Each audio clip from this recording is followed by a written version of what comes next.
మా ఒత్తులని మనము 3 రకాలుగా వర్గీకరించవచ్చు. రూపం మారని ఒత్తులు, రూపం పూర్తిగా మారే ఒత్తులు, తలకట్టు తీసివేస్తే ఒత్తుగా మారేవి. ఫస్ట్ వన్ వచ్చేసి మనకి రూపం మారని ఒత్తులు.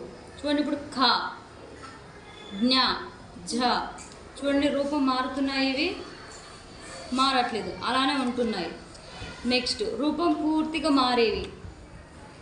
క, కా ఒత్తు, త, తా ఒత్తు.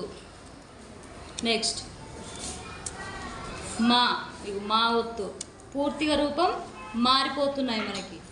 నెక్స్ట్ తలకట్టు తీసివేస్తే ఒత్తుగా మారేవి. పా,